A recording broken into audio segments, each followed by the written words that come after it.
We say Allah. Okay, so that's God to the Muslims. Some say it's not even the God of the Christians and so on. It's just a God. Some even said it's a moon god. But let us now look at the linguistic of the word Allah. It in itself is the beauty of Islam. Because the word in Arabic doesn't mean God. Just in case you thought it did, it doesn't. Because we have a word in Arabic for the word in English, God. It's called Ilah. Ilah, God. God, Ilah. That's the word.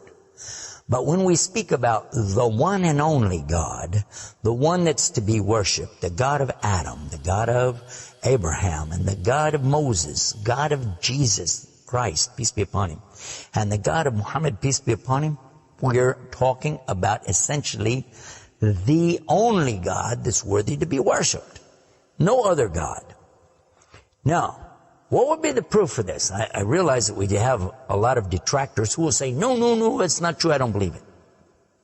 Let's get a proof from the English translation of the Bible. That's a good place to start. Around the earth, there are many hotels and motels.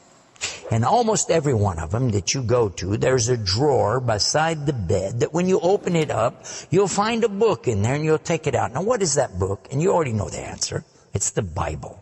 It's the Gideon publication of the King James Version of the Bible.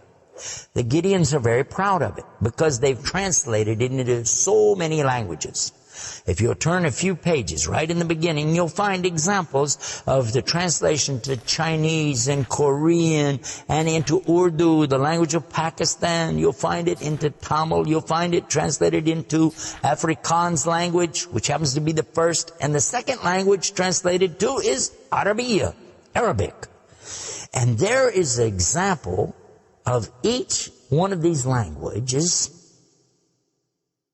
from the verse in the Gospel of John, chapter 3, verse 16. And you know it very well. For God so loved the world. That's how it begins. And if you look in the Arabic language, the example that they gave in that Bible, it says Allah. Allah. That's what it says. For Allah so loved the world.